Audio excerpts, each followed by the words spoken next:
Silakan bertanya atau memberikan tanggapan, teman-teman. Monggo.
Monggo bertanya sebelum ada.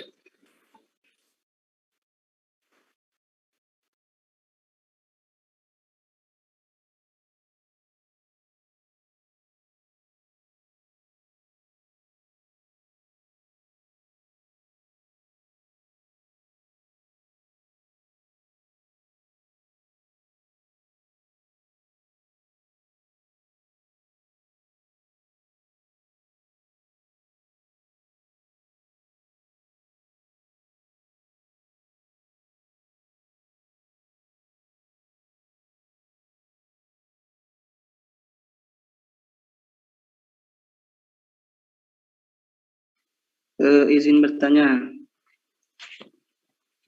Ya, silakan Mas. Di sini saya menemukan beberapa redaksi bahwasanya ada seorang ulama itu mengkafirkan ulama lainnya ya. Seperti halnya Syekh Abdul Qadir Jailani wa anna Syekh Abdul Qadir Jailani qala bidaladil Hanafiyah. Kedolalan madhab Hanafi Abu Hanifah. Wa annahum minal farqil halikah finnar. itu mengkafirkan madhab Abu Hanifah. Juga wa anal Ghazali qala fil al-manhul dalam kitabnya bi kufri Abi Hanifah wa dhalalatihi. Terus bagaimana tentang hal ini? Kurang paham. Apakah benar Abu Hanifah itu kafir atau bagaimana? Terus mengapa mereka mengatakan Abi Hanifah ini kafir dan dolal? Terima kasih.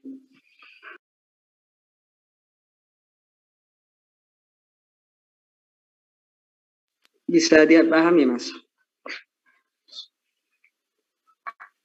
Bisa diulangi, Mas Said? Ini mengapa ulama ya mengkafirkan Hanafiyah? Apa sebab mereka mengkafirkan madhab Hanafi? Bahkan dikatakan finnar mereka wa annahum minal farqil halikatih finnar. Mereka sebagian dari golongan yang celaka di neraka. Kata Syekh Abdul Qadir Jilani. Kata Imam Ghazali, dia itu kafir dan tersesat gitu. Apa ya yang melatar belakangi madhab Hanafiyah dikatakan demikian. Apakah benar? Bisa disampaikan sumbernya dari mana itu? Ustaz,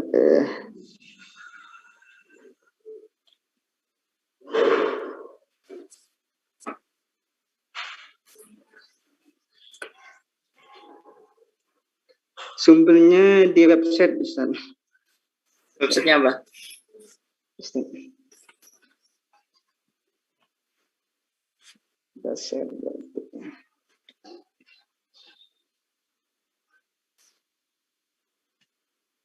Al-Milani. Hah?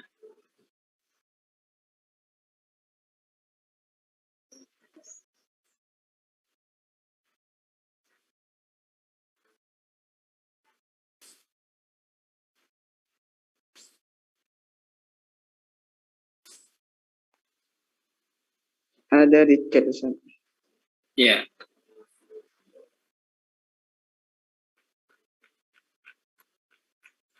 Kami kurang tahu kebenaran datanya atau tidak. Tapi kayaknya memang madhab Abu Hanifah itu agak-agak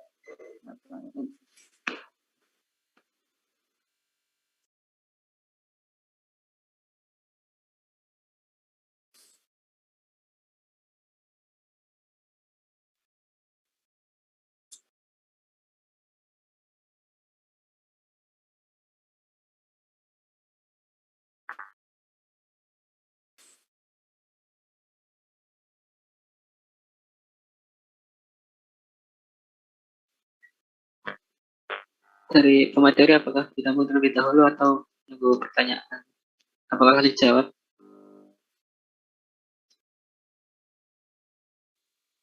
Ditampung Mas sambil mencari jawaban. Ya mungkin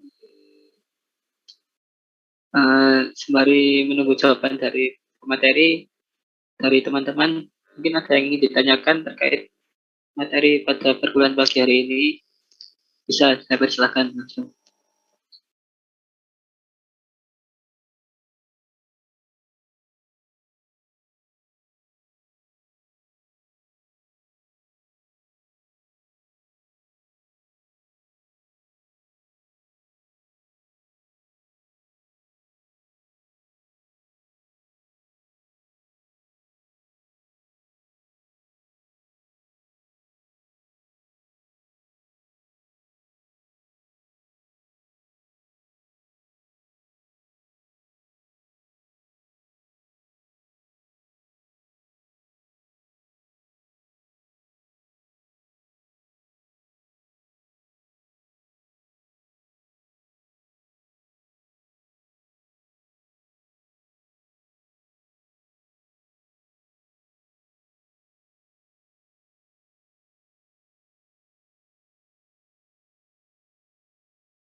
Izin bertanya moderator.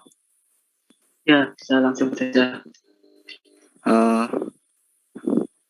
yang saya tanyakan, yang pada jenis-jenis maksiat itu ada maksiat lisan dan lain-lain. Itu apakah ulama itu memberikan apa keutamaan? Jadi peringkat-peringkat maksiat itu sendiri. Apakah ulama mengklasifikasikan dari jenis maksiat itu sendiri? Kalau kita lihat kan ada yang pertama ada maksiat mata, lisan dan lain. Apakah ulama memberi klasifikasi ini loh maksiat yang paling pertama dari sekian jenis ini maksiat ini, klasifikasi maksiat itu sendiri. Apakah yang di makalah sudah sesuai klasifikasi atau memang ulama tidak mengklasifikasikan? Kalau memang klasifikasi, mohon disebutkan klasifikasi dari yang pertama, dari yang paling berat mungkin sampai paling ringan. Itu yang pertama. Yang kedua, ada hadis yang masuk itu hibah itu lebih berat daripada zina. Nah, itu maksud dari ucapan Nabi yang seperti itu maksudnya gimana? Gitu. Kan salah satu hibah itu kan salah satu dari maksiat juga. Saya menanyakan itu maksudnya bagaimana? Hibah itu lebih berat daripada zina. Bisa dipahami gitu? Ya. Jadi tadi Mas Asbi menanyakan tentang apakah ada urutan atau klasifikasi maksiat dari yang tertinggi sampai terendah.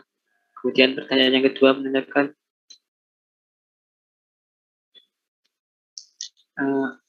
bagaimana penjelasan tentang hadis Nabi yang menyatakan bahwa hibah itu lebih berat daripada pembunuhan zina. Dari pemateri apakah langsung dijawab atau ditampung terlebih dahulu, moderator? ya, baik.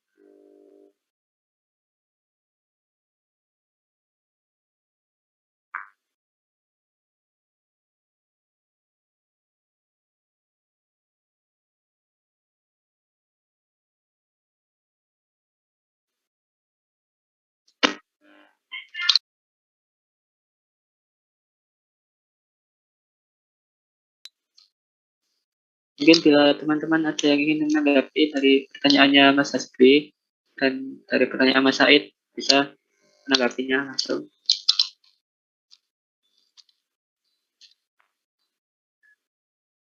Atau bila ingin menanyakan kembali terkait materi ini, bisa.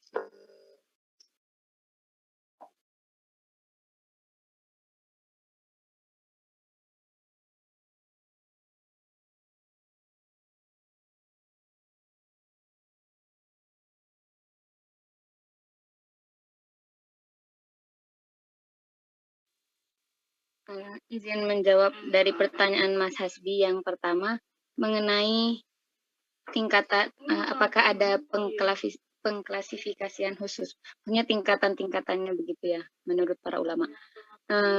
Jadi menurut berdasar yang sumber yang saya miliki, sepertinya ulama tidak memberikan tingkatan, tidak menetapkan tingkatan-tingkatan maksiat, karena dari beberapa sumber yang saya baca penyebutan maksiatnya itu macam-macam maksiatnya itu berbeda-beda. Nah, mungkin jika memang ada tingkatan-tingkatan itu menurut ulama, mungkin di dalam semua sumber pengurutannya itu sama gitu. Nah, sedangkan yang berdasar yang saya dapatkan dari sumber-sumber itu berbeda-beda gitu. Gitu, kurang lebihnya seperti itu.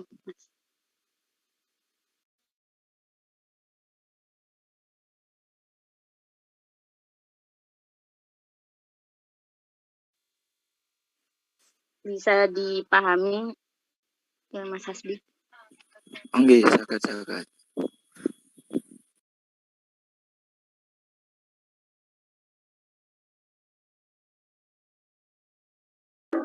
Baik, di sini saya akan menjawab mengenai pertanyaan saudara Hasbi yang kedua.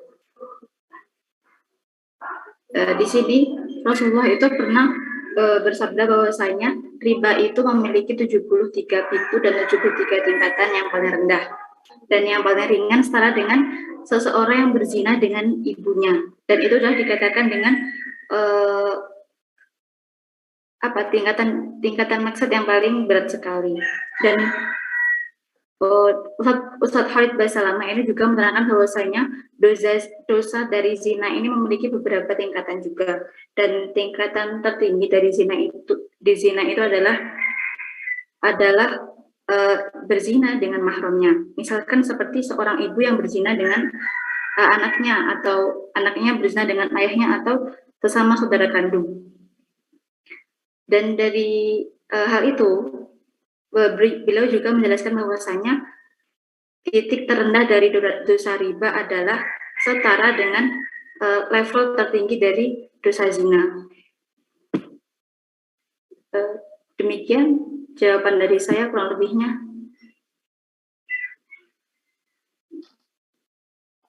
Bagaimana Mas Hasbi, apakah sudah mencukupi dari jawaban tadi? Atau ingin menanggapi lagi? Mungkin teman-teman yang lain.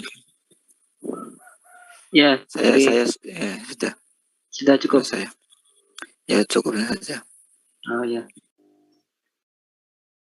Dari teman-teman yang lain, apabila ada pertanyaan, bisa.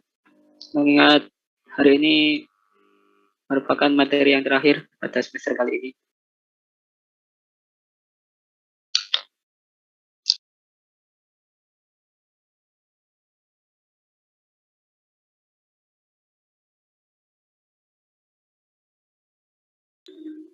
Izin menambahkan ya, boleh?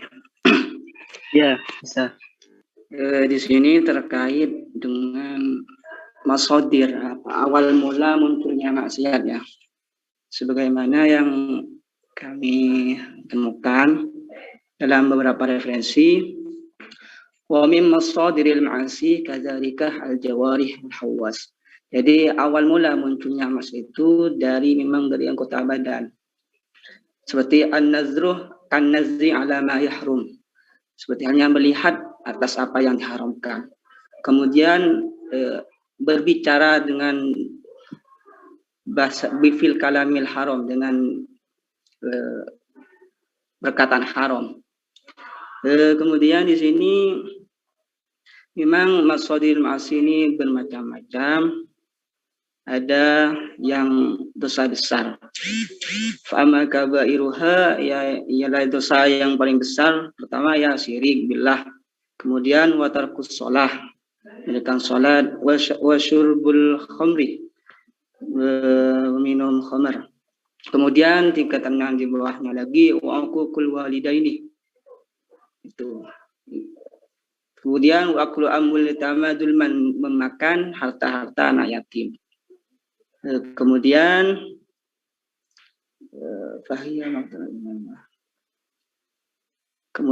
masuk dosa kecil yang lainnya ya nifaq, itu fasik, seperti halnya yang di dalam Al-Quran. Wa amma as-saghair fahiya az-dzunub allati lam yantabiq 'alaiha wasful kaba'ir. Ya, yang tidak termasuk di atas itu semuanya termasuk dari saghair, termasuk maksiat yang kecil. Mungkin itu saja yang dapat kami tambahkan.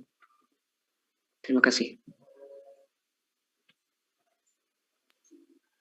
Itu tadi ya. Terima kasih Mas. Itu tadi dari referensi mana Mas?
Ya, mungkin itu tadi tambahan dari Mas Said merupakan mencakup dari pertanyaan Mas Safi, yang mana Mas Said juga menerangkan tentang tingkatan-tingkatan dosa.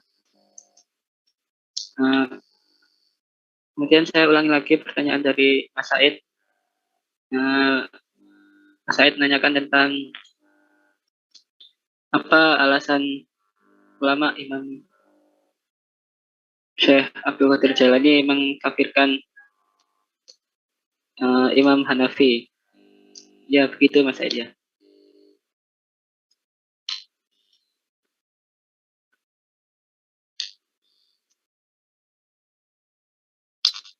Hingga Mas. Ya. Mungkin dari pemateri bisa menjawab terlebih dahulu dari Rizul atau dari pemateri yang lain. Ya, saya akan sedikit mengkajinya ya. Tapi sebelumnya mohon maaf pada teman-teman, saya baru join Zoom karena memang tadi masih ada kendala nggak bisa masuk Zoom. Mohon maaf. Terkait masalah pengkafiran ya. Masalah pengkafiran, kita tahu bahwasanya makna kafir itu sendiri kan lingkupnya luas. Tergantung kita menyandingkan kafir ini dengan sesuatu yang mempunyai makna apa gitu. Misalkan kafaron nikmata, berarti dia mengkufurkan nikmat. Kalau kafarobiddin karena dia berarti dia mengkufurkan atau mengingkari. Jadi artinya kufur itu bukan hanya, kafir itu bukan hanya khuruj anidin ya, berarti dia bukan khuruj anidin hak, dia keluar dari agama yang benar gitu. Nah mungkin sekelas Syekh Abdul Qadir Jailani kemudian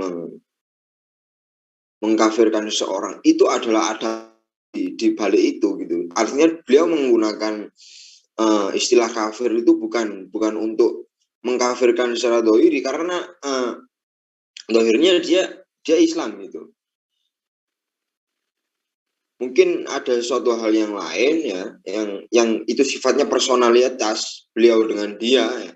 Itu beliau dengan si Imam Hanafi itu yang kita nggak bisa menerka-nerka gitu. Kemudian torikoh yang seperti ini sebenarnya kita nggak boleh ikut ya. Artinya yang khorikul ada ya, ada memang beberapa kekasih Allah itu yang torikohnya itu khorikul ada gitu. Misalkan Mulamatiyah seperti itu torikohnya memang torikul ada. Beliau bahkan enggak terkesan sebagai wali gitu. Dan nyatanya pun itu ada di dunia kewalian gitu. Mungkin Mas Said, apa kurang jelas?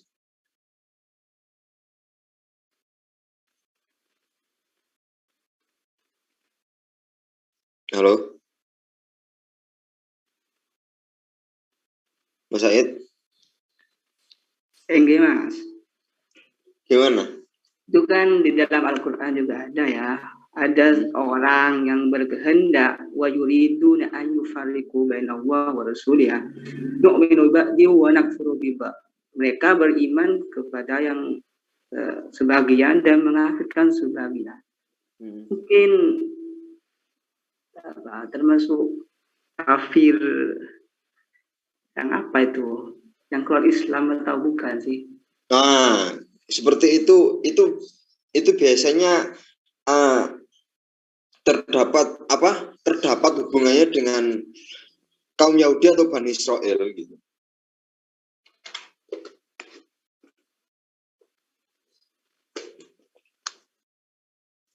Artinya dia din ini hanya untuk lil itmam, kemudian diambil enaknya karena untuk istimta dia gitu aja kan maksudnya.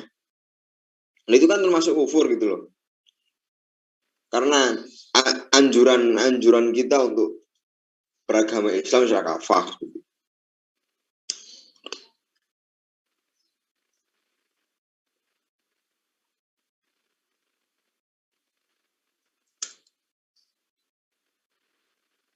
Gimana lagi?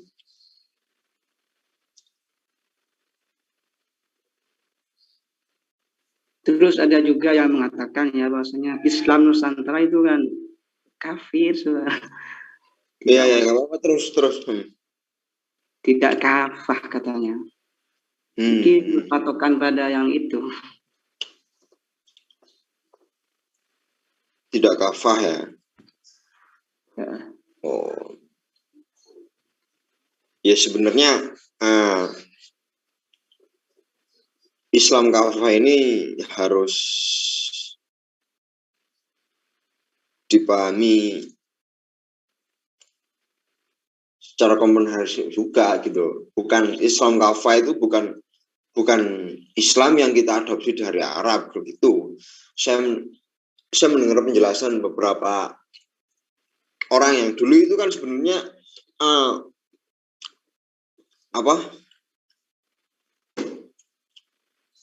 Islam Nusantara ya. Islam Nusantara itu sudah pernah dibasul masailkan gitu. Jadi riwayatnya gitu. Sudah pernah dibasul masailkan dan hukumnya boleh kan seperti itu. Basul masail kalau nggak salah di Bandung kalau nggak salah. Nah, itu disahkan di Bandung pokoknya dalam forum apa gitu. Majma' Bos atau apa gitu. Itu pernah disahkan hukumnya gitu. Dan keterangan yang disampaikan di situ secara umum saja itu bukan Islam kafah. Ya memang sedikit menyentil tentang Islam kafah itu ya, menjawab Islam kafah yang kok nggak kafah kan berarti ini Islam model baru kan, berarti aliran yang nggak jelas kan, seperti itu maksud saya. Ya. Enggak. Nah sebenarnya gini, artinya Islam itu akan menjadi berarkulturasi dengan budaya gitu loh.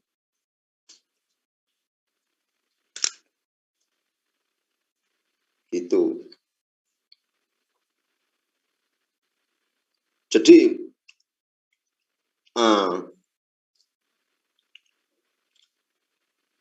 maka nanti akan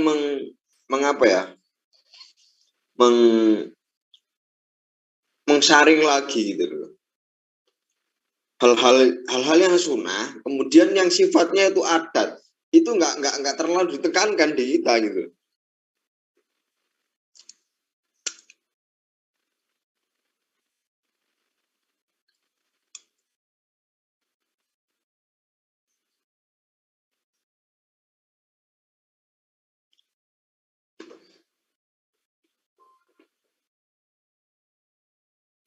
Gimana, Hai?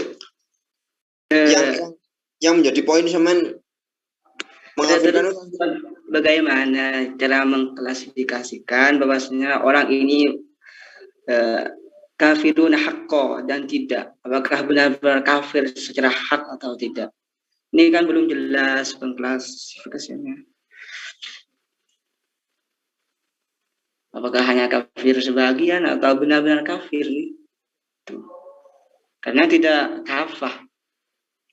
Oh, yang dipermasalahkan kafahnya tadi. Anda memasalahkan Islam Nusantara itu kan karena kafahnya tadi. Karena nggak kafahnya tadi gitu. Islam Nusantara itu kan sebenarnya dorof madruf ya, artinya Islam yang ada di Nusantara seperti itu. Kemudian oleh beberapa orang diselewengkan dengan makna Islam baru gitu. Maksudnya kan gitu. Berarti kan nggak kafah gitu maksudnya. Iya. Karena tidak berkiblat Arab gitu. Iya Mas Said. Maksudnya. Segini, kafahnya di sini apa sih? Kafah yang bagaimana? Ini kafah belum paham. Kategori dari kafah itu seperti apa? Kan belum jelas kan. maksudnya dari kafahnya sendiri. Ya kalau masalah kafah Mas ya, masalah kafah kita tahu. Gini saja, secara logika saja, kita tahu bahwasanya memakai air dalam bak itu batasannya semeter persegi. Apabila kita mengambil dari situ ya, ini definisi kafah secara. Apabila kita mengambil dari situ ya, apabila mengambil dari bak tadi, berarti kita menggunakan kekafahan bak gitu, secara menyeluruh. Cuman kalau kita mengambil dari luar bak tadi, ya mungkin yang sifatnya sama dengan bak tadi, ya enggak? Itu seakan dilarang gitu kalau dalam. Toh dalil tentang Islam kafah sendiri perlu dikritisi maksud dari kafah ini apa gitu. Apakah yang seperti itu, apakah yang mengkafahkan gitu.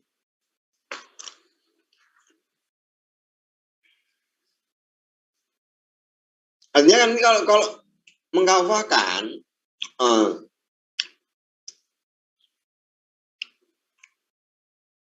amalia Islam yang sifatnya bersinggungan dengan tradisi dilatar belakangi oleh tradisi suatu kelompok tersendiri, itu akan ditolerir gitu loh. Oh enggak apa-apa itu.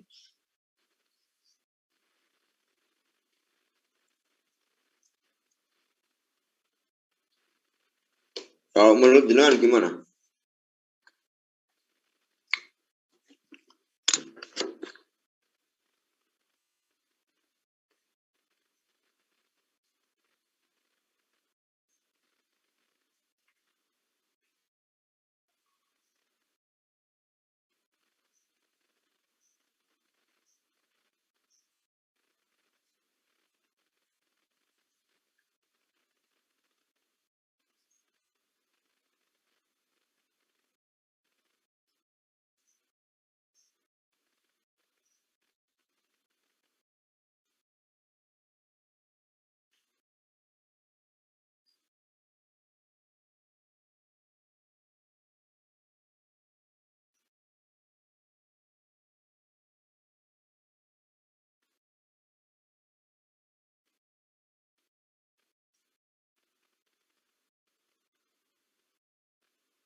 Ya, monggo. Masih ada yang ingin disampaikan? Mas Izul maupun Mas sedikit lagi tentang masalah bahasa ya, Ustaz. Tentang masalah bahasa yang disampaikan tentang masalah kafah. Secara gambaran umum, Islam ketika disandingkan dengan bahasa yang lain, misalkan kafah itu akan menimbulkan sebuah makna yang sebenarnya tidak perlu dibesar-besarkan karena ini mudah saja, hanya istilah gitu, hanya istilah yang dibuat gitu.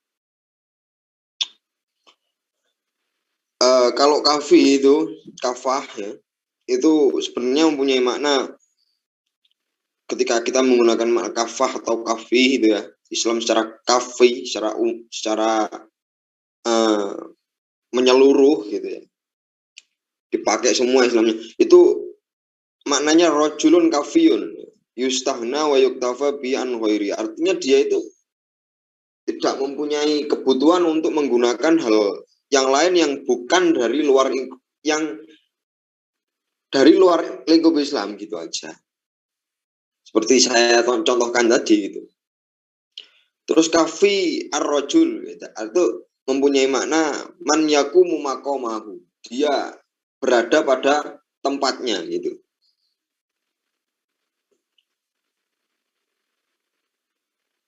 Kemudian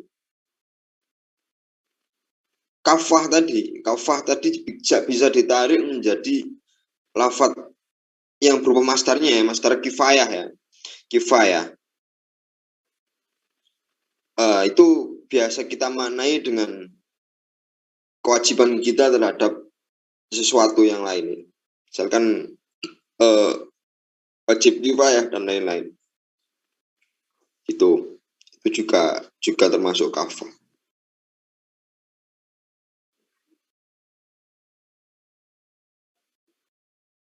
Mungkin gitu saja.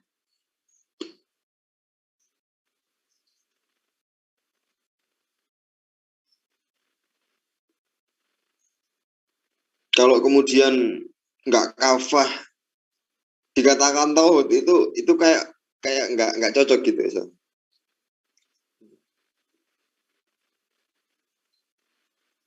Soalnya ranahnya itu hanya dia itu tidak memakai gitu. Jadi nggak kafah ini nggak menimbulkan tauhid gitu loh. Artinya nggak bisa dikategorikan kafir gitu.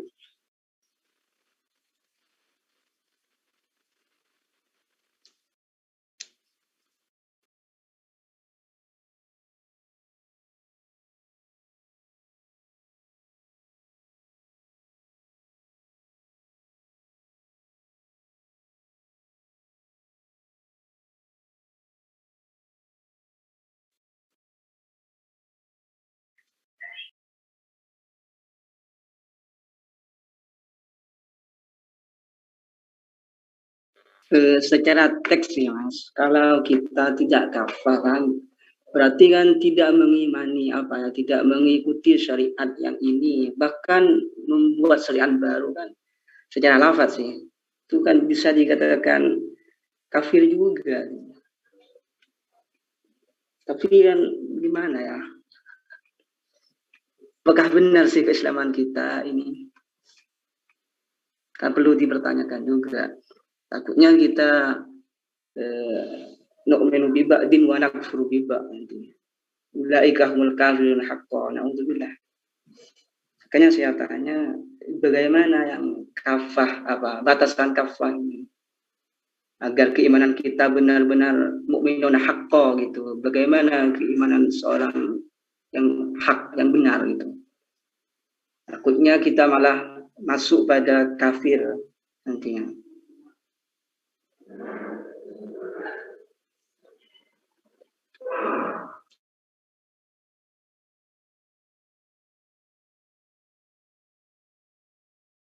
Oh, kalau problem tidak gini. Jadi Islam Nusantara itu hanya istilah yang istilah penyebutan bagi orang-orang Islam yang ada di Indonesia gitu saja. Jadi tidak sampai mengarah terhadap pengfatwaan seperti itu, enggak sampai membuat syariat baru seperti itu, sepertinya enggak. Cuman kalau masalah pelegalan syariat ya, misalkan kita mempunyai tradisi wayang, kemudian di Islam itu melarang adanya surah dan lain-lain ya. Termasuk apa namanya patung itu,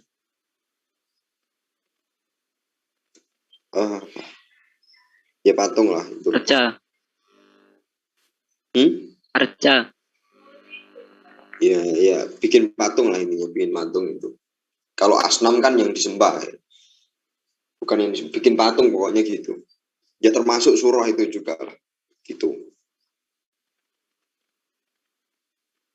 Itu kan nggak boleh. Cuman ini sudah ranahnya sudah nggak bisa dimasukkan ke situ gitu. Karena mungkin gini, karena kenapa kok di Indonesia ini nggak dakwah dulu kita memang dari awal itu nggak bikin fikih. Jadi fikih itu hanya ditekankan ketika dia sudah mantap dengan Islam. Itu kenapa? Karena memang kultural Indonesia ini sebenarnya agamanya itu sisi filsafatnya itu tinggi gitu loh. Nah, hal ini nggak kemudian dikatakan sebagai oh kamu bikin syariat baru, enggak seperti itu. Ada maslahat yang lebih besar daripada itu gitu. Karena dia memainkan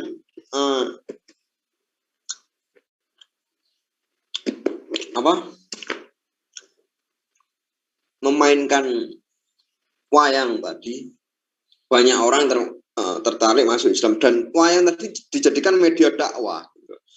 Media dakwah. Bukan hiburan ya. Wayang tadi dijadikan media dakwah, itu yang perlu dititik beratkan. Itu yang sering dipertentangan terhadap Islam Nusantara gitu. Jadi sebenarnya agak sulit bahas Islam Nusantara ini karena ya memang banyak sekali sesuatu yang nggak ada dalilnya gitu loh. Contoh saja. Ya ini mungkin menjadi bahan sampean Mas Said untuk mengkritisi Islam Nusantara. Nanti saya tunggu jawabannya. Di Nusantara ini kan mempunyai tradisi adzan khalfa musafir ya. Nusantara. Adzan khalfa musafir itu tradisi memang. Dari dulu pun itu tradisi. Cuman adzan khalfa musafir ini enggak ada dalilnya.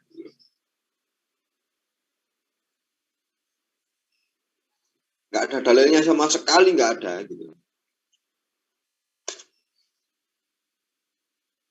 Nah, ketika Anda ditanya oleh sekte lain Anda melakukan amalia tersebut, misalkan ada orang haji, Anda adzan ini ketika dia berangkat, nah itu apa dalilnya? Kan nggak ada, memang nggak ada dalilnya. Saya udah ublek-ublek hukum itu nggak ada. Lah apakah hal yang seperti itu termasuk kategori bikin hukum syariat yang baru?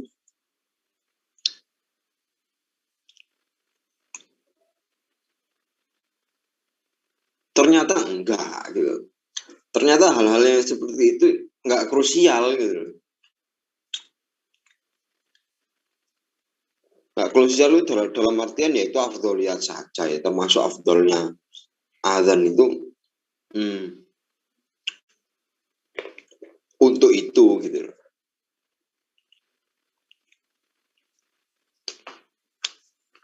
Kemudian waktu itu sempat ya Azizi itu bilang wa'adzinu fil haji dan seterusnya. Cuman gitu aja dalilnya.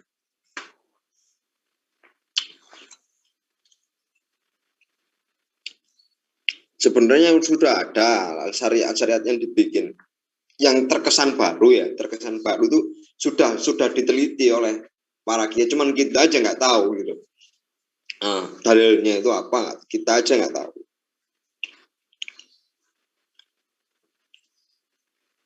Akhirnya kita mengklaim bahwasanya itu syariat baru yang kemudian nggak kafah secara Islam, gitu. Mungkin.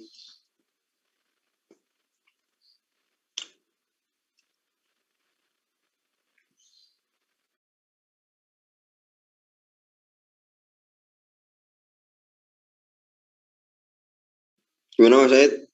Sudah? Cukup Mas.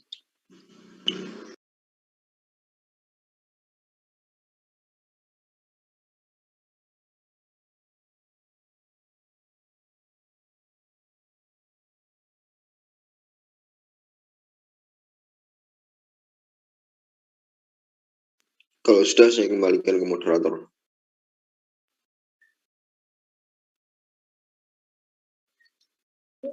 Ya, terima kasih atas diskusinya yang luar biasa tadi.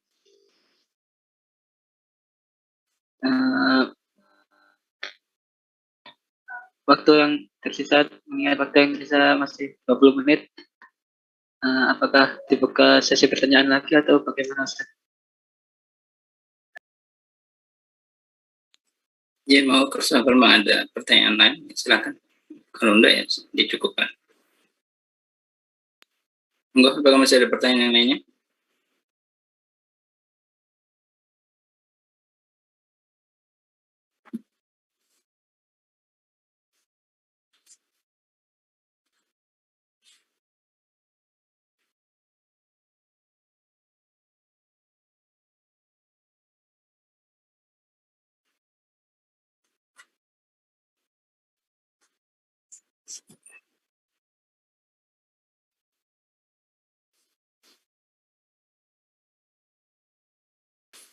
Ya, kalau sudah tidak ada, ya silakan ditutup seksi presentasinya. Ya, baik Ustaz. Alhamdulillah, presentasi dan diskusi pada pagi hari ini telah selesai. Selanjutnya, sesi yang terakhir yaitu penjelasan dari Ustaz. Monggo kepada Ustaz Muhammad Afif Al-Rifai, waktu dan tempat saya persilahkan. Ya, oke, terima kasih. Bismillahirrahmanirrahim. Alhamdulillah wassalatu wassalamu ala Rasulillah wa ala alihi washabbihi wa man tabi'ahu wa ba'd.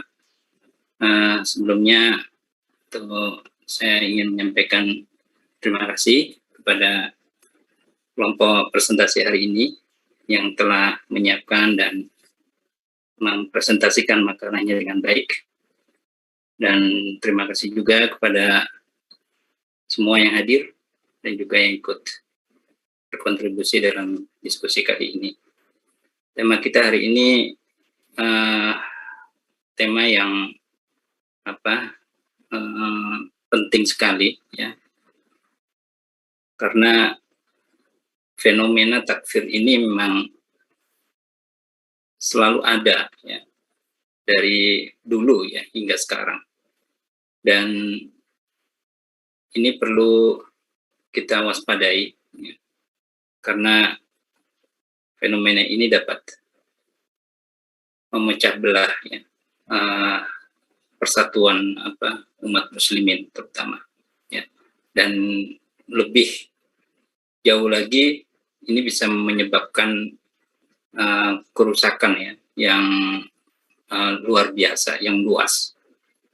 Kita bisa saksikan apa yang terjadi misalkan di Irak, ya, beberapa tahun yang lalu, ya, kemudian di Yaman, ya, dan saat ini, ya, yang masih belum terselesaikan apa yang terjadi di Suriah. Nah, ini begitu besar dampaknya. Karena apa? Karena ada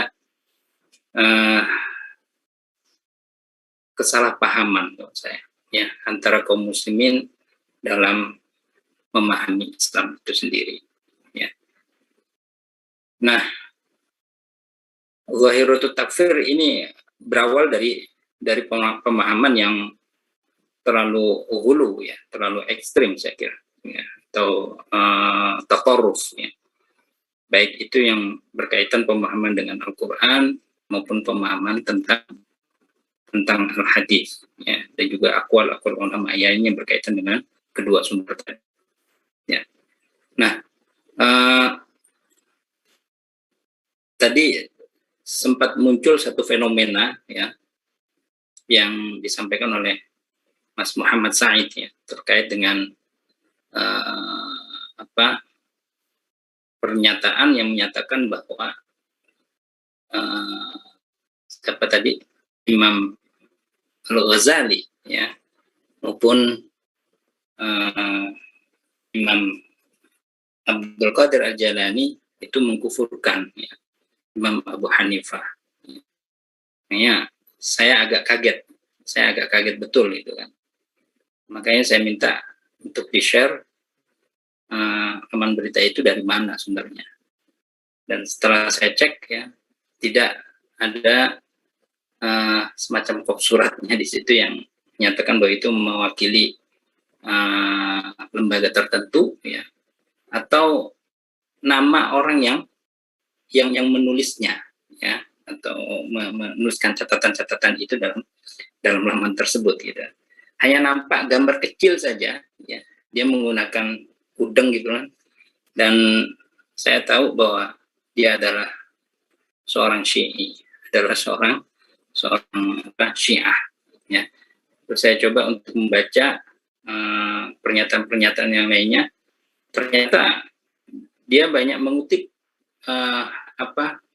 perbedaan-perbedaan pandangan di antara ulama ya terkait satu qadhiyah apa saja gitu, yang dibenturkan tidak hanya antara Imam Ghazali ya, Imam Abdul Qadir Jailani dengan Abu Hanifah, tapi juga dengan imam yang Syafi'i nanti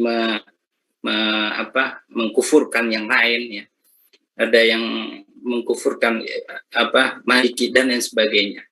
Nah, ini satu berita yang perlu diklarifikasi betul ya, jangan kemudian kita menjadi pembaca yang apa adanya, semua kita lahap ya.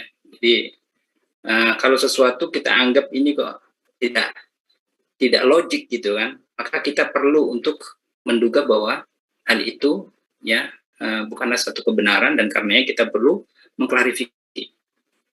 Nah ini ya, jadi ini klarifikasi ini butuh proses panjang ya, tidak hanya dengan membaca satu tulisan saja, tapi juga butuh kita membaca tulisan-tulisan yang lain, bahkan sumber asli dari itu. Nah, jadi saya harapkan kita semua juga belajar dari ini untuk tidak secara instan gitu loh, mendapatkan ilmu itu hanya dari Google kayak gini ya, tapi juga silakan membuka referensi lain ya, kutubut turas itu banyak sekali ya.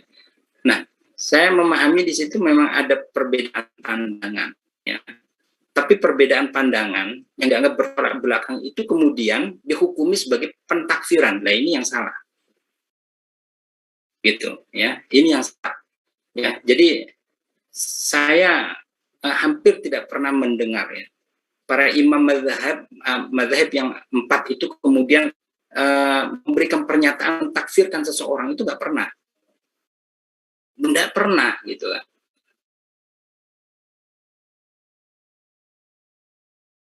Pernah, kalau berbeda pandangan iya, tapi kemudian sampai mentakfirkan tidak mungkin gitu. Jadi bahasa ya pentakfiran dalam tulisan itu, ini suatu fitnah yang besar. Saya beranggapan seperti itu. Makanya perlu diklarifikasi, apalagi itu sumbernya berasal bukan dari kalangan Sunni, tapi dari kalangan Syi'i, yang memang mereka selalu melancarkan propaganda ya untuk mengadu domba Islam itu.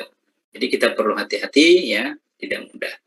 Kemudian pemahaman terhadap Al-Qur'an ini juga menjadi biang juga kadang ya. Yang kita kutip betul, tapi pemahaman kita yang salah. Nah, ini menjadi biang juga.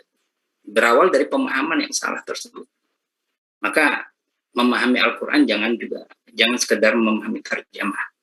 Memahami Al-Qur'an harus bersumberkan dari tafsir-tafsir yang pernah ditulis oleh ulama saleh ya, salaful ummah. Monggo, banyak sekali ya, dan di sana ada perbedaan-perbedaan pandangan itu yang lumrah, tapi perbedaan yang tidak kemudian sampai mengkafir-kafirkan yang lainnya itu. Dan jangan kemudian memahami ya, satu teks secara tekstual ya, tapi juga harus memahami latar belakang teks tersebut ada. Jadi harus kontekstual. Nah, artinya memang untuk sampai pada sebuah pemahaman yang benar itu butuh proses yang panjang gitu ya. Nah, tadi ada 2 ayat yang dikutip ya, berkaitan dengan ayat yang ada di surah An-Nisa ya, juz 6 ya, fi bidayatil juz ya. Itu tadi, innal ladzina yakfuruna billahi wa rusulihi wa yuriduna an yufarriqu bainallahi wa rusulihi ويقولون نؤمن ببعض ونكفر ببعض ويريدون أن يتخذوا بين ذلك سبيلا أولئك هم الكافرون حقا وأعتدنا للكافرين عذابا مهينا. Terus ada ayat lain tadi yang ada pada surah Al-Baqarah juz 2, ya ayyuhalladzina amanu dkhulu fis silmi kaffah wa la tattabi'u khutuwatis syaitan.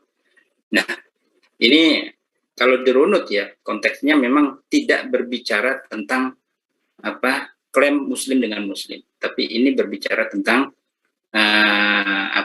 orang-orang di luar muslim ya, yang tidak iman terhadap para seluruh Rasul-Rasul Allah. Mereka hanya mengimani sebagian, tidak mengimani yang lain. Gitu. Kemudian dalam ayat ya ayyuhalladzina amanu dkhulu fis silmi kafah, itu anjuran ya agar kita dalam berislam itu secara kafah, secara menyeluruh. Tapi pengaplikasiannya ya, itu kemudian kita tidak bertolak dari sesuatu yang ideal. Harus gitu kan, harus seluruhnya. Ya, harus, kalau enggak kamu kafir. Ya, enggak bisa seperti itu. Tapi kita bertolak dari sebuah realita yang disesuaikan dengan kemampuan kita. Maka Rasulullah SAW ya, dalam banyak hadis menyampaikan ittaqullaha haitsu ma syi'ta, ittaqullaha ala qadri mastata'tum. Itu juga ada, ya, gitu. Jadi berislam itu harus secara totalitas, ya, sekemampuan kita. La yukallifullahu nafsan illa wus'aha. Ketika tidak mampu, ya kan, maka tidak serta-merta kita menghukumi dia sebagai orang yang kafir.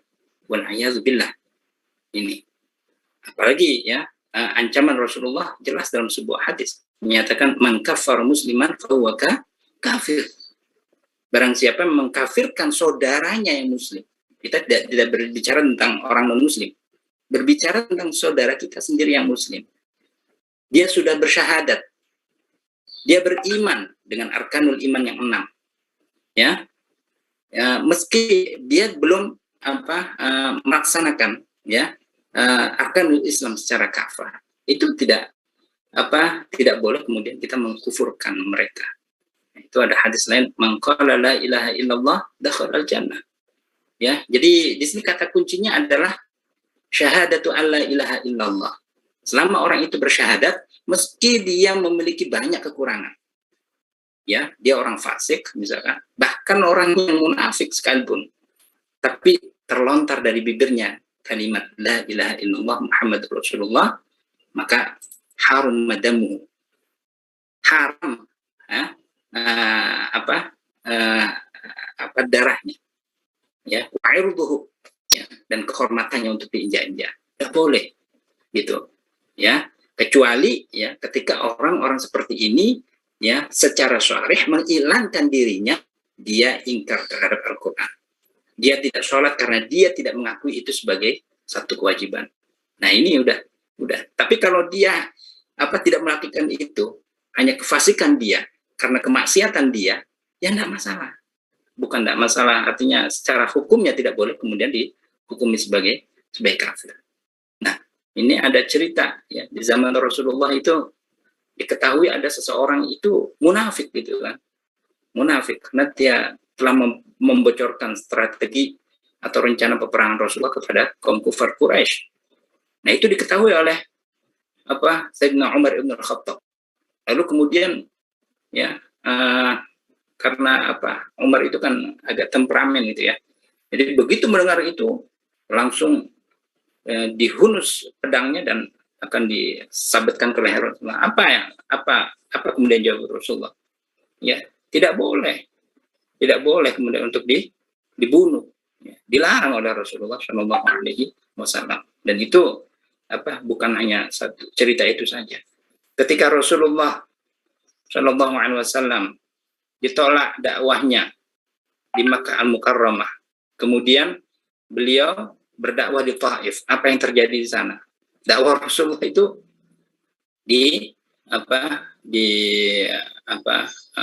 ditolak. Bahkan Rasulullah dihinakan di sana. Ya, dilempari dengan batu sehingga berdarah, dilempari dengan kotoran.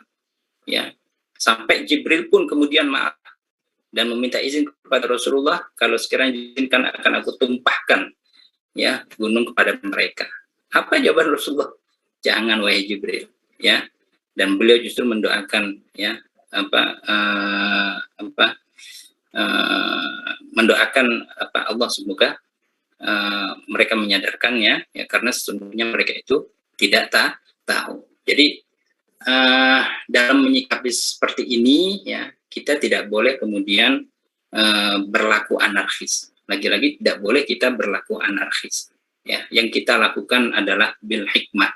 Ya, dengan ilmu itu kita posisikan mereka sebagai orang yang belum mengetahui kebenaran. Maka dakwah itu akan selalu ada ya, dan berlanjut hingga akhir kiamat. Ya, kalau udah ada dakwah lagi ya kita nggak dapat nggak dapat banyak pahala gitu. Ya, justru ini menjadi ladang kita untuk terus berdakwah gitu. Jadi itu yang terjadi saat ini ya, yang terjadi saat ini dan perlu kita waspadai. Ya, berkaitan dengan tadi Islam Nusantara ya. Jadi ada fenomena mengkufurkan itu juga saya anggap terlalu ulu ya, terlalu berlebihan. Nah, ini berbahaya. Kalau dipahami Islam Nusantara itu kan kalimat idhofiyah, mudhaf dan mudhaf ilaih, di dalamnya itu menyimpan kalimat fi ya, karena Nusantara itu berkaitan dengan tempat. Ini Islam yang dibumikan di bumi Nusantara, yang tertaklitkan di situ dengan gaya khasnya, tapi kan tidak merubah hal-hal yang sifatnya substantif maupun prinsip. Ya, sholat dilakukan ya, sholat dengan jumlah rakaat dan dengan syarat rukun yang sama, tapi hanya kemudian ya yang membedakan di Nusantara ya, kebanyakan orang menggunakan baju biasa dan jadi yang membedakan itu hanya aksesoris saja. Ya, kalau perbedaan dalam sesuatu yang sifatnya aksesoris saja tidak apa-apa. Kalau berbeda dalam hal yang sifatnya prinsip, nah itu ya, itu baru ya. Jadi boleh juga kita menisbatkan ya, Islam Saudi Arabia, Islam Sudan, Islam Irak, Islam itu artinya apa? Islam yang berkembang di sana dengan ciri khasnya masing-masing, tapi tidak berbeda secara substansi. Jadi pengkufuran ya atau penyesatan tentang istilah-istilah seperti itu ini perlu ditinjau ulang gitu kan. Menurut saya terlalu berlebihan. Oke. Jadi itu ya teman-teman, pentingnya kita mempelajari mengenai zahiratut takfir ya fi asrina yaum, atau fenomena takfir pada masa kita saat ini, supaya kita terhindar ya untuk mudah memberikan klaim-klaim ya kafir terhadap sesama muslim gitu. Nah, tadi kalau kita menghadapi orang yang sering bermaksiat ya siapapun itu, kok dia itu masih seorang muslim, ya sudah, kita nggak boleh kemudian mengkafirkannya. Kita cukup memberikan label dia sebagai fasik, sebagai asin. Itu udah paling pol. Itu udah paling pol. Ya. Nah, dia mau asin, mau fasik ya, kok dia muslim, nanti meninggal ya, dan akan kembali kepada Allah Subhanahu wa taala. Apakah masuk neraka? Ya. Dengan keadilan Allah dia akan masuk neraka. Tapi apakah khalidin fiha? Ya enggak. Kenapa? Karena dia terucap ada di hatinya iman, dan terucap dari lisannya kalimat la ilaha illallah Muhammadur Rasulullah. Maka pada akhirnya semua orang muslim itu akan masuk surga. Jadi kekafiran untuk saudara-saudara kita muslim itu ya bukanlah hak prioritas atau hak-hak yang wajib diberikan oleh kita, tapi itu merupakan hak-hak yang hanya Allah mengetahuinya, karena Allahu a'limul ghaibi wasyahadah. Kita tidak pernah tahu iman orang lain seperti apa, hanya dengan melihat indikasi-indikasi zahirnya saja. Nah, indikasi zahir itu apa? Itu syahadah. Syahadatu an la ilaha illallah. Selebihnya dari itu kok dia belum sholat secara sempurna, tidak melaksanakan puasa di bulan Ramadan, ya sudah kaya, tidak mau infak, tidak mau zakat, tidak mau haji. Oke, kita anggap dia sebagai musyrik, tapi tetap dalam keimanan dan juga keislaman mereka, sehingga tidak ada klaim kafir bagi mereka. Nah, ini penting ya kita hadapi pada saat ini, sehingga dakwah kita di Indonesia ini menjadi dakwah yang tetap sejuk, ya, tidak dakwah yang gerusa-gerusu, tidak dakwah dengan cara-cara yang kasar, yang justru itu akan merugikan kita sebagai umat Muslim.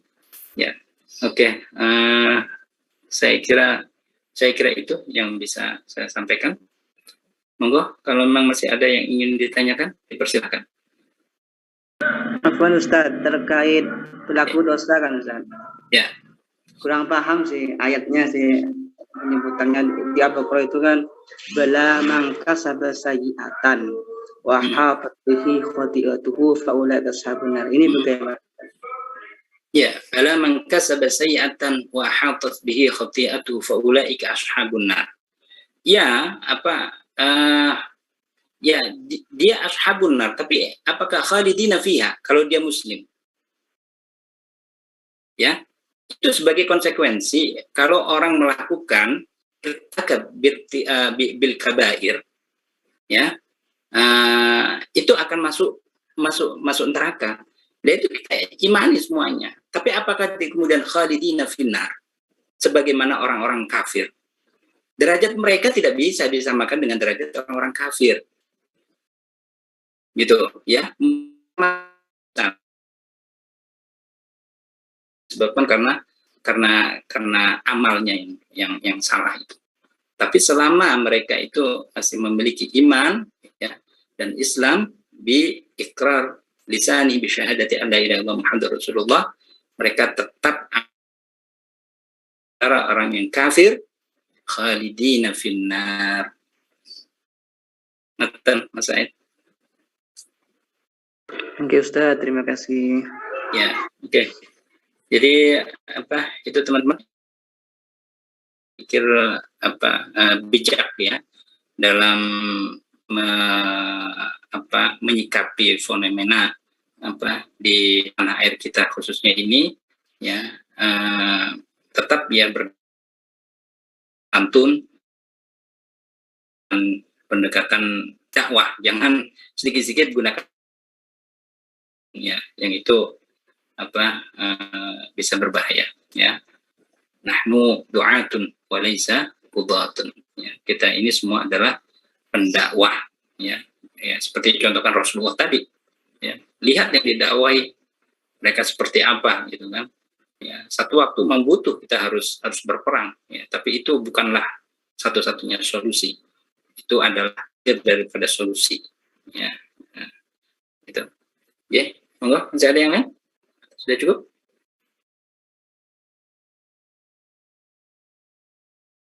Sambal ya? Baik, terima kasih sekali lagi saya sampaikan ke kelompok presentasi dan teman-teman semua yang sudah hadir. Mudah-mudahan apa yang kita diskusikan ini bermanfaat. Amin, Allahumma amin. Dan ini merupakan tema terakhir, ya. Saya berharap tema-tema yang kita diskusikan selama kurang lebih ini merupakan tambahan ilmu yang bermanfaat bagi kita nantinya, terutama dalam kaitan dengan pemahaman hukum, kita menyikapi kondisi keumatan kita saat ini, ya, dengan melakukan dakwah-dakwah yang wajadilhum billati hiya ahsan itu. Oke, terima kasih. Saya sebelum masuk pada perkelas berikutnya, ya, ingin menyampaikan permohonan maaf jika selama israf ini banyak kesalahan-kesalahan yang saya lakukan, ya. Mudah-mudahan ini menjadi bagian dari pembelajaran bagi saya untuk bisa lebih baik. Oke, terima kasih. Dan insya Allah minggu depan kita akan melakukan review pelajaran. Jadi silakan teman-teman untuk mereview atau mempelajari kembali pelajaran-pelajaran yang sudah lalu, terutama pelajaran-pelajaran paruh kedua semester ini, ya, yang setelah UTS yang nanti insya Allah akan kita UASkan. Ya, mudah-mudahan semuanya sukses, selalu dalam keadaan sehat walafiat. Ya, mari kita akhiri. Allahumma muwaffiq ila aqwamit thoriq. Wassalamualaikum warahmatullahi wabarakatuh. Waalaikumsalam warahmatullahi wabarakatuh. Waalaikumsalam. Ya.